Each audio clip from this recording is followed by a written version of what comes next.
The light in the room was as murky as the film over the dead girl's eyes. I was unsettled, edgy. Worry gnawed at my nerves. It wasn't the dead girl that caused me such concern, nor was it the crime scene. I'd seen plenty of dead bodies over the years, and as far as crime scenes go, this one was pretty tame, considering the types of cases I work. We were in a recording studio that sat above Misfits Coffee and Tea on Main Street. The girl, Anna Weathers, had been the singer for a local rock band called the Unpretties. But now she was splayed out on the floor in front of the drum kit. 13 melted candles encircled her. Her heart was missing, and someone had placed a brown burlap sack over her head, which I had just removed. I am Tiberius Poe. I'm an investigator that specializes in cases that cannot be explained with ordinary logic. I'm usually called in when the crimes seem to be committed by cryptids or ghosts or monsters or demons. For nearly a decade, I operated alone. But about a year ago, a young woman named Marlene Bloom walked into my office, carrying a Dean Koontz novel and a Smith & Wesson .38, and told me she was going to be my secretary. When I told her that I could not afford a secretary, she told me she wasn't doing it for the money. When I asked her why she was doing it, if not for the money, she replied that she was here to save me. She is cute with shoulder-length brown hair and nerd glasses, smart as hell, and mysterious like a cat. Not long after she showed up, I worked on a case that made me wealthy, and I made her a partner. I stood in this death room worried about her because of what was written on the floor beside the corpse's head. It was a single word: Bloom. I glanced over at Alyssa Hart, the county coroner, and Sheriff Mosley. We three are the core of a small group of folks who hold the line in the paranormal warfare that is waged in this creepy little town. Sheriff Mosley is no nonsense. He had been a soldier who had unexpectedly battled supernatural creatures in the Middle East. He'd come to Nevermore Hollows looking for the peace and quiet only a small town can provide. But when he found out that Nevermore is a nexus for the paranormal, he had accepted it as his duty and his destiny to fight. So he'd run for sheriff and had been in the thick of it ever since. "You think they're referring to Marlene?" he asked. I shrugged. I don't want to draw any conclusions just yet, but it does bother me. Alyssa was 50, had red hair and freckles, and was profoundly curious about the world around her. She approached every case with full acceptance of the evidence before her, whether it be a demon skull or a 6-foot-tall snake man. She had become the one in the group to catalog the paranormal entities we encountered, listing every detail that may help us in our war against them. "If it's not a reference to her, what is it?" she asked. I shook my head. Not sure, but it looks like it's written in blood. Alyssa knelt down to examine the word more closely. "It is. It's blood. I'll take a sample back to my lab and run some tests, see if it's our victim's blood or someone else's." Mosley gave a curious grunt. "Why would it be someone else's?" "Not saying it is," Alyssa said. "But as we all know, nothing in this town is ever cut and dry." "Where is Marlene anyway?" Mosley asked. "She'll be here any minute," I replied. "She's downstairs getting coffee." Misfits Coffee and Tea isn't the town's only coffee shop, but it is the most popular. It has the vibe of a punk rock club. The black walls are covered with pictures of bands like the Ramones, the Pixies, the Cramps, and of course the shop's namesake, the Misfits. The staff wear leather jackets and are bejeweled with colorful tattoos and piercings. The tables are painted black and red, and punk music growls through the speakers. There is even a stage where local bands play on the weekends. It's Marlene's favorite place to fuel her caffeine addiction. Right on cue, she sauntered into the room. A large cup of coffee emblazoned with the shop's logo, which is a grinning skull with a bright red mohawk. She looked at the dead girl. "Oh, poor Anna." "You knew her?" I asked. Marlene shook her head. "Not personally, only from her work with the Unpretties. She was a real poet, able to turn a thought-provoking phrase. Man, this band can't seem to keep anyone alive." What Marlene was referring to is the fact that the Unpretties has had band members shot by a demon-possessed monkey, stabbed by a psycho killer, and carried off by a cryptid that resembled an anthropomorphic bull. Marlene noticed the concern on our faces. "Now, I sense a vibe," she said. "There's no vibe," I replied. Marlene squinted at me through her nerd glasses. Then she looked at Alyssa. Definitely a vibe. Alyssa was one of those women who shot you straight. "You're right. There's a vibe." "Feels like a weird one," Marlene said, "and not because of the poor dead girl on the floor." "What's going on?" Alyssa nodded at me, indicating that I should explain. I pointed at the words scrawled in blood on the floor. "That concerns us," I said. Marlene looked it over. "So you think the killer is referring to me?" "It's a possibility," Alyssa said. "It's also not," Marlene said. She took a carefree sip of her coffee. "There's not a lot to go on here. Could be anything. Maybe even a reference to someone with the same last name as mine." I had to admit that I had not considered this. I could see that Alyssa and Mosley had not either. "If that's the case," I said, "they would have to be kin to you." Marlene shook her head.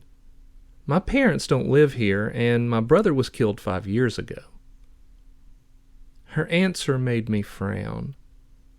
We've grown close during the past year, but clearly not close enough. I had not known that her parents were still alive or that her brother was dead. I find her to be cryptic at times with her answers, though she always denies that she is.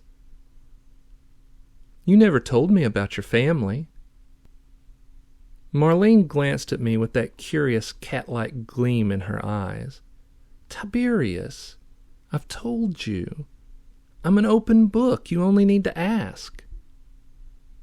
I was suddenly inspired to put her on the spot. "How did your brother die?" "Gargoyle," she replied. Then, with no further explanation, she said, "I don't think the killer is referring to me. I think it means something else. Are there any other clues that could help us?" I shook my head, bewildered at her answer concerning how her brother had died, wanting to know more, but knowing now was not the time. "There's that," Alyssa said. She pointed at the small burlap sack I was holding. "It covered Anna's head, and I estimate the time of death to be no more than a couple hours ago. I'll take her back to the morgue and inspect her body. I'll also take a look at this sack and see if I can find anything. I'll hold off notifying the parents until I have a little bit more information. Alyssa had brought a body bag with her. We helped her get Anna inside and onto a gurney.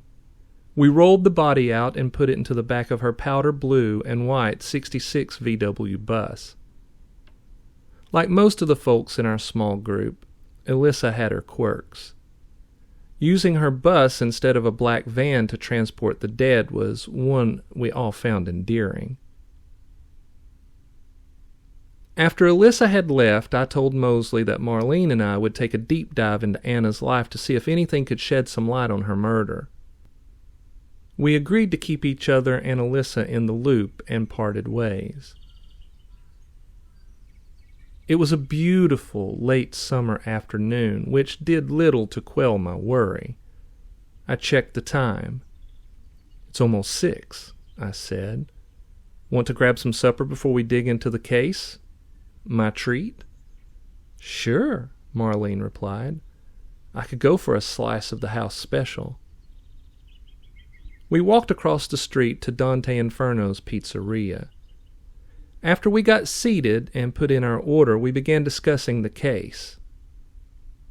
Just as we finished eating, I got a call from Alyssa asking us to come to the morgue.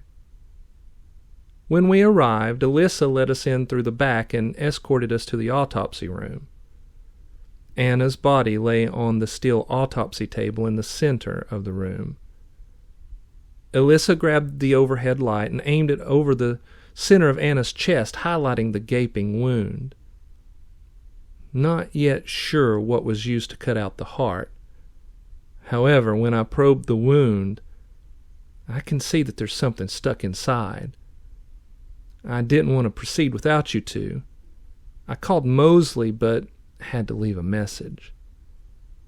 "You think the killer put it there?" I asked. "Yes, I do."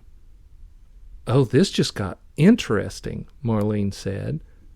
Then, when Alyssa and I cast her a glance, she said, "What? I'm not being disrespectful of the dead. We're in this business to bring justice and also because we love a good mystery." We turned back to the gruesome task at hand. We could see that something had been pushed deep into the wound. It was a different shade of red than that of the blood and the tissue around it. It was bulbous, about the size of a toy marble. Alyssa took a pair of needle-nose forceps and gingerly took hold of the object and plucked it free. She held it up in the bright glare of the autopsy lamp. It looked like a polyp of some kind. Alyssa said. "What is it?" I asked. "It looks like a tumor," Marlene said. "That it does," Alyssa said, "but it's not. I think what we're looking at is a rosehip. If you don't know what that is, a rosehip is the bulbous part of a rose that contains the seeds." "Curious," I said. "It seems symbolic. We just need to understand what it means." Alyssa's phone rang. It was Mosley. She answered and put him on speaker. "We're all here, Mosley," she said. "What's up?" "There's another body," Mosley growled. "Similar scene as the first one." He gave us the address and we left the morgue. Marlene and I followed Alyssa across town in my '72 Blazer to Hitchcock High School. We pulled into the parking lot just as the sun slipped below the tops of the towering trees that made up Dunwich Forest, thus shrouding Nevermore in twilight. We parked beside Mosley's cruiser, which sat in front of the gym, and made our way inside. The school had been built in 1960 after a generous donation by the famous horror director Alfred Hitchcock. The gym still had the original wood floor and wooden bleachers. The school had named their team the Psychos after Alfred Hitchcock's most famous movie, but no one felt that their mascot should be a man dressed as his mother, though it was par for the course to see at least one student dressed as such during a game. The original mascot had been a shadowy, hooded figure that much resembled Death. However, in 1980, after the success of the first Friday the 13th movie, the school decided to change their mascot to a menacing figure in a hockey mask. The fact that the basketball, football, and baseball teams all sported logos involving hockey masks had caused a lot of confusion early on, and still does to this day when new folks move into town. But once everyone learns the history of the school, it makes sense, and they accept it in the spirit it was intended. I can't help but smile a bit at the way the school has embraced the creepiness of the town with this bit of dark humor. And it doesn't stop with the mascot. I've attended a number of games where the cheerleaders lead those in attendance with the chant, "Kill them all, cha-cha-cha, ha ha ha." Mosley stood under the nearest basketball hoop with the principal, Lucille Youngblood. She was a tall woman, looked to be 40, striking with shoulder-length auburn hair. Behind them, in the center of the court, splayed out on the logo, was a young girl in a cheerleader uniform. 13 candles were arranged in a circle around her, and the killer had covered her head in a burlap sack. Elissa, Marlene, and I walked over to them. Mosley introduced us. "Lucille found it as she was locking up for the night," he said. Lucille was calm. I was impressed at how self-possessed she was under these gruesome circumstances. I got the sense that this wasn't her first murder scene. "Did you see anyone hanging around?" I asked. Lucille shook her head. "No, it was quiet, deserted, but the gym lights were out and it was gloomy." "The lights being out is odd?" Marlene asked. "Yes," Lucille replied. "They're turned on first thing in the morning and are turned off when we lock up. Normal procedures that we come into the gym, make sure there is no one here, turn off the lights then, and lock the doors." I could see that Elissa was turning this all over in her mind. "So how did you see the body?" Lucille was wearing a baby blue pantsuit. She pulled from her pocket a small flashlight. "There are 3 of us who lock up at night. We each carry one of these to look into areas where the light doesn't quite reach, dark corners and such. I peeked in, shined the light, and saw the body. I then called Sheriff Mosley and waited until he got here. Then we turned on the lights and waited for you all to arrive." The face of the school's mascot, the menacing figure wearing a hockey mask, was painted in the center of the court. Laying atop it was the body. Her arms and legs were splayed in such a way that resembled an X. She was wearing a black and white and red cheerleader uniform. Just like with Anna, a brown burlap sack had been placed over her head. Her heart had been cut out, and beside her head, written in blood, was the word Bloom. "That's Jenny Bardeen," Lucille said. "How do you know?" Mosley asked. "Her birthmark," Lucille said, pointing at the girl's left calf. The birthmark resembled a crudely drawn heart. Mosley frowned. "How old was she?" Lucille gave a sad shake of her head. "Turned 16 yesterday." "Damn," Mosley said. "We have to find the bastard who's doing this. Let's spread out and look for anything out of the ordinary." We began our search while Elissa began inspecting the body. A moment later, a couple of the crime scene techs showed up and started assisting her. After about 20 minutes, it was clear we weren't going to find anything.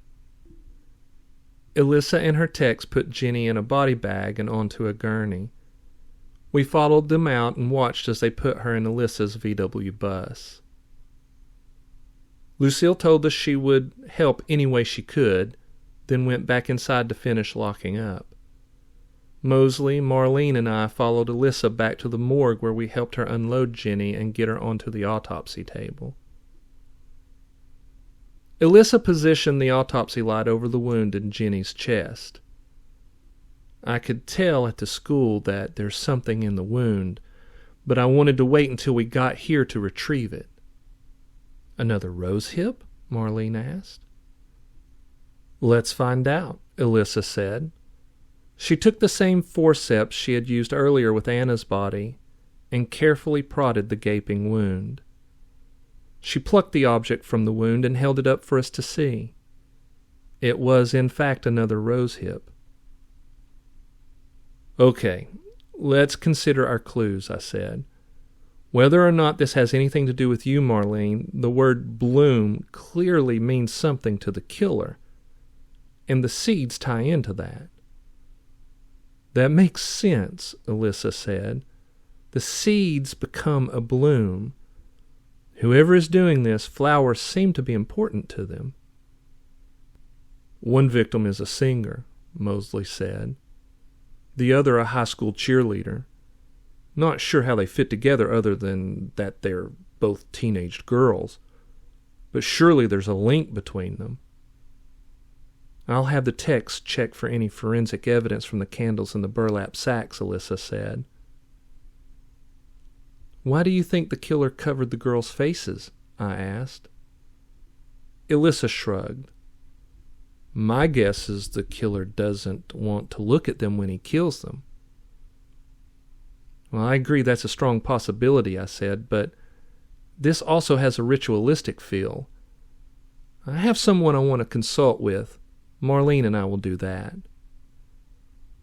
"I'll see if I can find a link between the girls," Mosley said.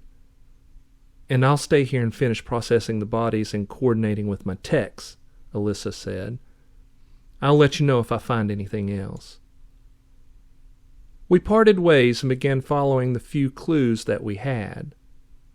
It wasn't much, but at least we had something. After I got into my Blazer, Marlene said, "So, who are we consulting with?" "I've been considering why the killer is cutting out the hearts and replacing them with the rose seeds," I said. "I believe they're trying to use magic to work a spell." "That's what I've been thinking," Marlene said. "It explains the whole ritualistic vibe." "But who?" "Well, that's why we need to consult with someone on whether or not we're on the right track," I said. "If it is a spell, knowing what it's supposed to accomplish might be a clue as to who the killer is." "We going to see Granny Dingo?" Marlene asked. She was referring to an old witch that lives in the Pink Flamingos trailer park. She looks ancient, with a withered face and gray hair she pulls into a bun, which is held in place by a withered raven's claw. She is very powerful, but loves solitude.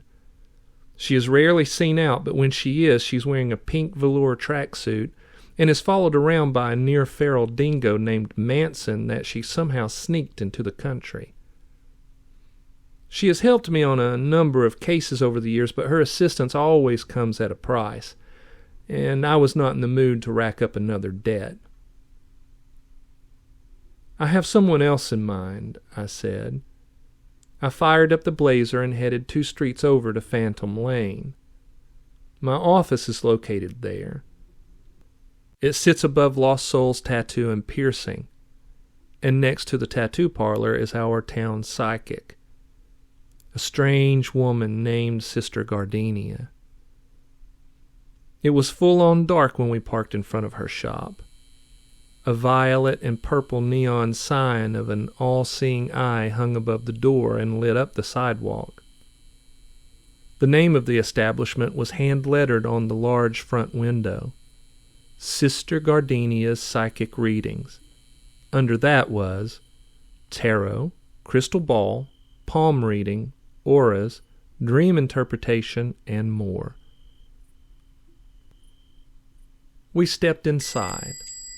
The walls were lined with shelves of arcane books and bottles of potions and herbs. To our left was a small counter with an antique cash register. Sister Gardenia sat on a stool reading a romance novel. She was in her late 20s, had a scarf tied around her head, her blonde hair spilling from under it to her shoulders. She wore glasses with large round frames. She put the book down, flashed us a smile, and said, "Mr. Poe, welcome. How can I help you?" Before I could say anything, Marlene said, "You're the psychic. You tell us."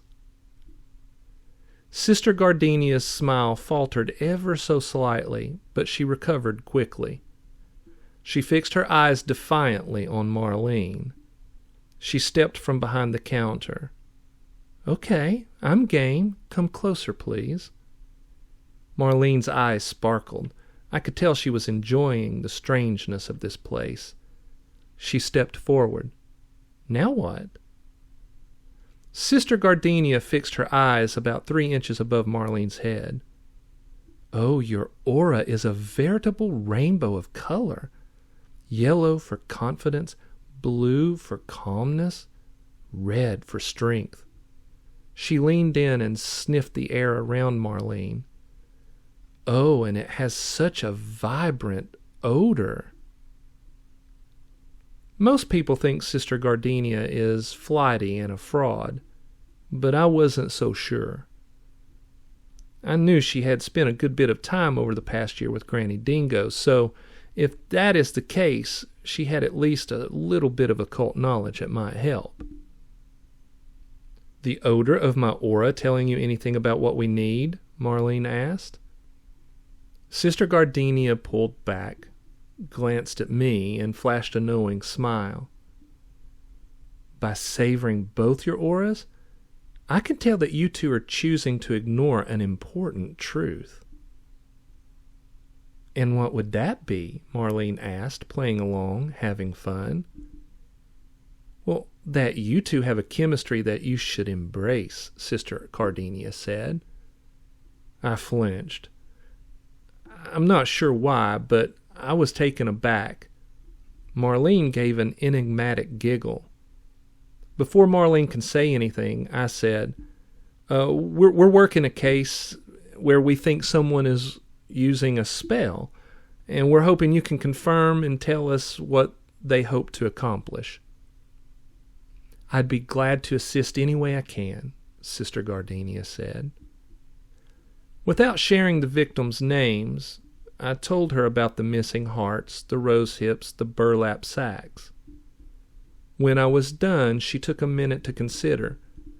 Then she turned and plucked an ancient-looking book from one of the shelves.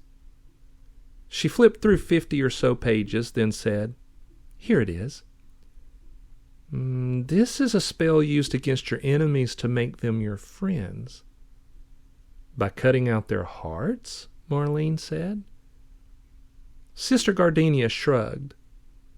"There are hundreds of white magic spells to make someone your friend, but this is black magic and has a darker purpose.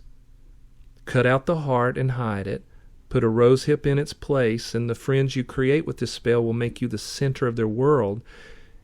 It gives the spellcaster unlimited power over them." "But we removed the rose hips," Marlene said, "so that stops the spell, right?" Sister Gardenia shook her head. "No, dear. The rose hips are only symbolic, as well as the burlap sacks and everything else at the scene.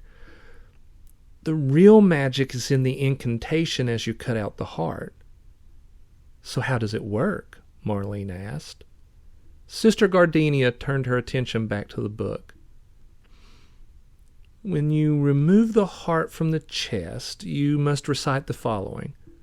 On this night I plant the seed. When you awake, you belong to me. Then, as long as you have the heart, you control the body. Their wounds heal anywhere from a few minutes to an hour later, and they become completely loyal to you. I suddenly had a disturbing thought. That means the bodies are going to reanimate. Yes, Sister Gardenia said. That's how the spell works. Marlene's eyes shot wide in sudden understanding. If those bodies are going to reanimate, we need to warn Alyssa. I snatched my phone and called Alyssa. She did not pick up.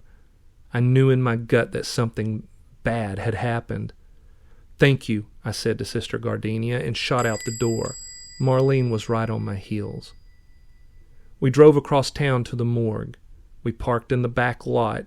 The only vehicle was Alyssa's bus, parked in a sickly yellow cone of light cast by a street lamp.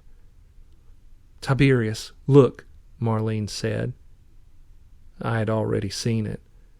The back door to the morgue was standing open. Marlene popped the glove box and retrieved my pistol and 2 small flashlights.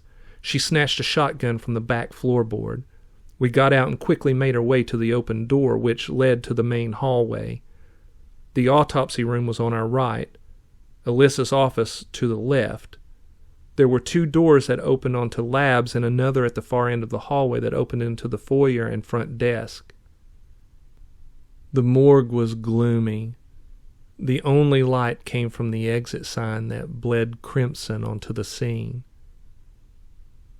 We entered through the door and I shone my flashlight into Alyssa's office. It was clear. Marlene pushed open the door to the autopsy room, which was also dark.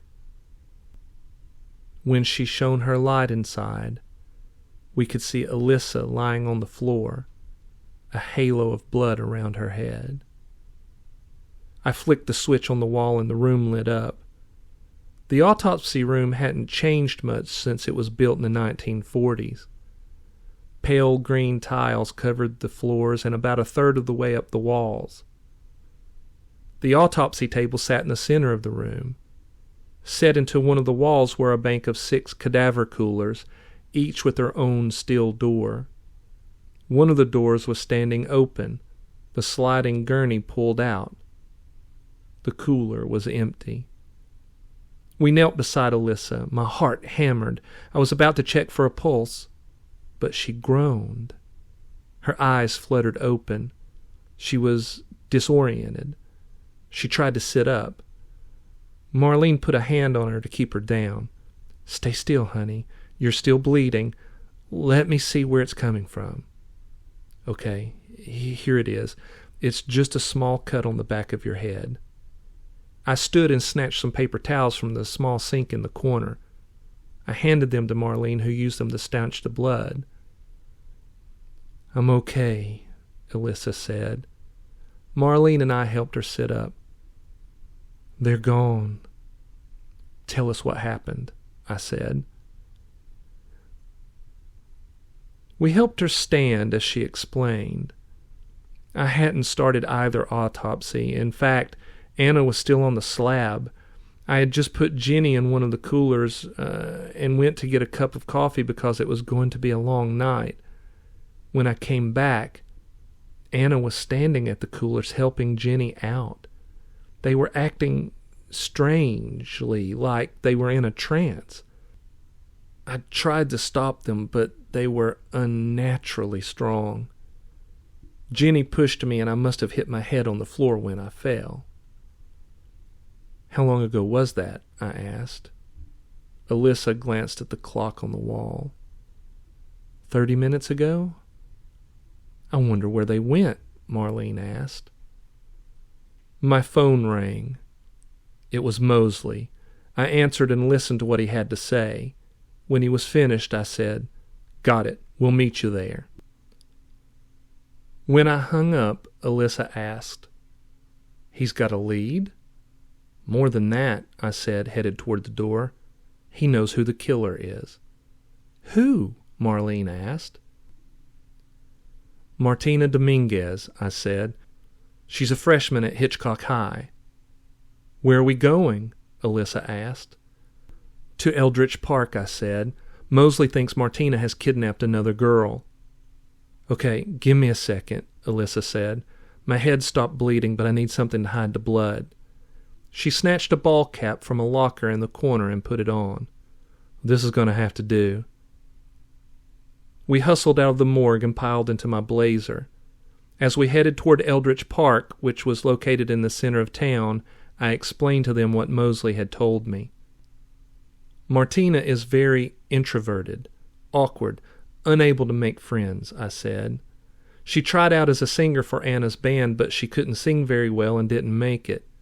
She tried out as a cheerleader, but was so uncoordinated she didn't make that either. Jenny was the head cheerleader." "And Mosley thinks she's taking revenge on Jenny and Anna because they rejected her?" Alyssa said. I nodded. "Yes." "And the reason we're all rushing to Eldridge Park is because she's going to kill someone else there?" Marlene asked. "Yes," I said. "A girl by the name of Sherry Moreau. She helps Mrs. Timmerman, the drama teacher, when it comes to casting roles. Martina auditioned for a role in the upcoming Shakespeare in the Park production. Sherry's parents say she never came back from helping set up the stage. Mosley thinks that is where Martina plans on killing her." The crescent moon hung in the night sky like a sharp blade when we arrived at the park.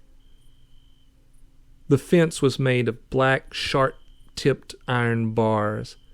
We parked and jumped out of the Blazer and rushed past the arched, ornate gate and down the winding path that led deep into the park. There were antique-style lampposts every 50 feet or so that cast jaundiced cones of light that did little to hold back the shadows. "Where was the stage built?" Marlene asked. "Center of the park, across from the fountain," Alyssa said. We ran over a small hill and saw a dim glow up around the corner. Someone screamed. It was full of hopelessness and chilled my blood. Suddenly, we could hear sirens in the distance as Mosley was on his way with backup.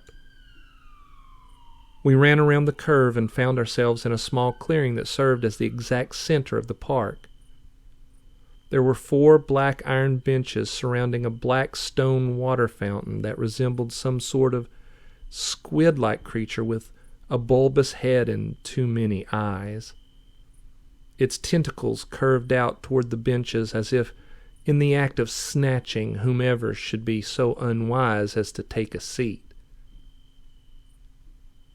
Just beyond the fountain, jutting up against a row of towering oaks, sat the small stage that the drama club had built.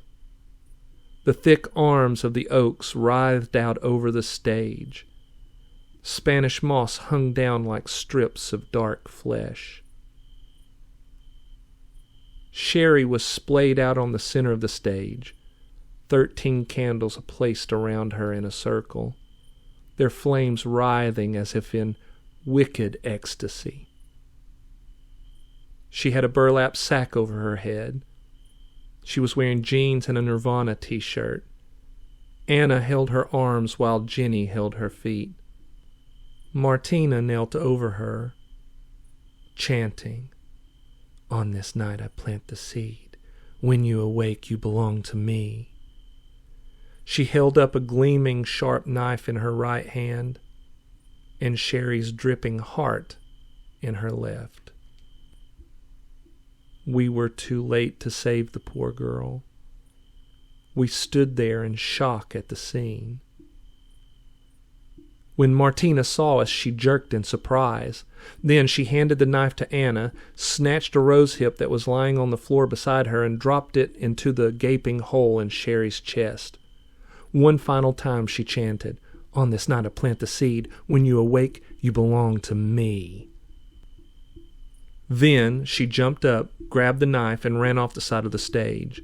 Anna and Jenny followed. Then they split up as they headed deeper into the park.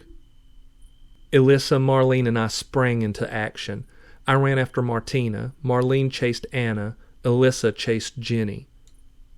I rounded a corner just as I saw Martina leave the path and run into the dark woods. I followed, stumbled over a moss-covered root, nearly fell, regained my balance, and ducked under a low-hanging limb. I lost sight of her. I stopped and used my flashlight to look for footprints. I saw none, but I heard Martina curse and fall in the darkness to my right. I shot off in that direction. I caught sight of her as she pushed herself up and ran around a massive oak. I followed, ready to shoot her if it came to it, praying I wouldn't have to. 5 minutes passed and it became clear that I had lost her. I stopped, slowed my breathing, and strained to listen for any noise she might make. After what seemed an eternity, I heard her splash through one of the streams that flows through the park. I shot off in that direction, jumped across the stream, and pushed through some thick bushes into a small clearing. Sitting in the center of the clearing, eyes wild, a maniacal grin on her face, was Martina. Her white t-shirt was stained in bright crimson. The knife and the heart were gone, obviously hidden somewhere in the park. She was murmuring the incantation. On this night I plant the seed. When you awake, you belong to me. No more running, I said, glancing around to ensure we were alone. Give up and come back with me, and don't make me do something I don't want to do. She locked eyes with me, and one final time she said, On this night I plant the seed. When you awake, you belong to me. Stand up and put your hands behind your back, I said. If you try to run, I promise I'll shoot you. She stood, held her hands up. Why are you arresting me? I grabbed my handcuffs before we entered the park. I used them to cuff her hands behind her back. For murder, I said. She let out a giggle that was amplified in its creepiness due to the fact that it was just us in this dark clearing. But I've done nothing wrong. I grabbed her arm and led her out of the woods and back onto the path. We got back to the stage just as Alyssa and Marlene stepped out of the woods. They had been successful in capturing Anna and Jenny. Sherry's body lay sprawled on the stage, the burlap sack still covering her head. She twitched, groaned. Her hands jerked. Then she slowly sat up. Her hands clawed at the burlap sack, grabbed it, and pulled it off her head. She was a pretty girl. Dark skin, dark curly hair, deep brown eyes that no longer had the spark of life, though something disturbing dully gleamed. She looked at Martina, and an unnatural smile spread across her face. "Bestie," she said. Martina's face lit up. She giggled happily. Then she turned to me. "You have to let us go." I shook my head. "No, I don't. You killed these kids and used black magic to bring them back to life." "You can't prove any of that," Martina said. She pointed to the girls. "There they stand, alive, and you won't find any wounds on them, and you'll never find their hearts. Only I know where I planted them." "It doesn't matter," I said, trying to control my anger because I knew that she was right. How could we explain any of this enough to justify putting her away? "We still have the crime scenes and the evidence we found there that proves that you were up to no good."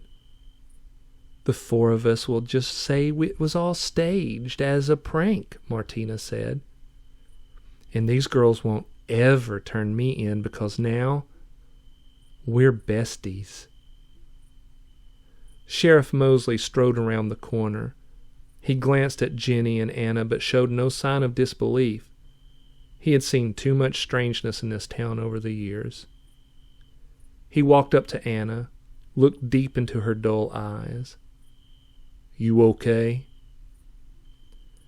Anna gave a smile that reminded us of the smile a brainwashed cultist might give when asked about their leader. "Absolutely," she said. "Never been better. Isn't Martina great?" Mosley removed his cowboy hat and wiped sweat from his brow. He glanced at Jenny. "How about you? You doing okay?" Jenny nodded. "Yes, I'm so good right now. I can't wait to have Martina on the cheer squad. We are going to kill it this year." "Shit," Mosley said, realizing that there was probably nothing we could do to Martina. He motioned for Sherry to come down from the stage. We set all 4 girls on 2 of the benches that encircled the squid fountain. We stepped a few feet away so we could speak in private, yet keep our eyes on the girls. "How do you think we should play this?" I asked. Mosley shrugged. "We have no real evidence." "Actually," Alyssa said, "we have blood from all 3 scenes, and the rose hips I removed from the bodies." "But that doesn't really help us," Marlene said. "They can say they drew the blood to give the prank a sense of realism, and you just checked them a few minutes ago. None of them have any wounds or scars from when she cut out their hearts." "Well, I could examine them more closely," Alyssa said. "Give them x-rays to see if their hearts are missing, and to see what may be growing inside their chests." Mosley nodded. "Yeah, I like that. Let's do it." Just then, Martina's parents rounded the corner. With them were Jenny's and Sherry's and Anna's parents. They all looked pissed. Sherry's mother, Felicia, was an attorney. She is not one to be messed with. "I demand to know why you have our children handcuffed." Mosley couldn't tell them the whole truth, so he said, "Trespassing. We got a call about some kids possibly being up to no good." "We were just rehearsing the play," Sherry said, her voice sounding flat. "Yeah," Martina said. "That's why her shirt has a hole in it and looks so bloody." "We've been working on it for days," Anna said, "and tonight, since the stage was finally completed, we decided to rehearse." "Cut them loose now," Felicia said. Barry, her husband, had played as a lineman at the University of Georgia. He was massive, and he was angry. He reminded me of an African-American Hulk. I didn't like the rage I saw in his eyes, though I was sure he wouldn't act on it. The other parents glared at us. It was clear we were not going to win this one. Mosley nodded. I stepped over and removed the cuffs from the girls while Mosley calmed the parents. After the parents had taken the kids away, we stood in silence, contemplating the events. "Surely the parents are going to realize their kids are different," Alyssa said. "Maybe not," Marlene said. "We know they were changed, but in reality it is subtle. They seem to have emotions, though dulled, and they're clearly sentient to some degree." "We're going to have to keep track of them," Mosley said. "We don't know how this will play out. It might never manifest to anything darker than what it already is, but we need to be ready if it does." We stood in silence for a moment longer.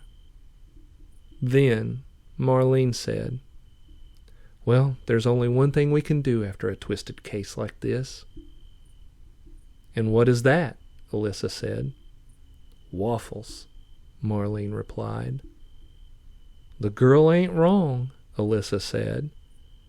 With that, we left the park and headed to Winona's Waffle Hut, which sat a few miles outside of town, so we could let the familiarity of good friends and the comfort of good food push away the strangeness and uneasiness of the paranormal.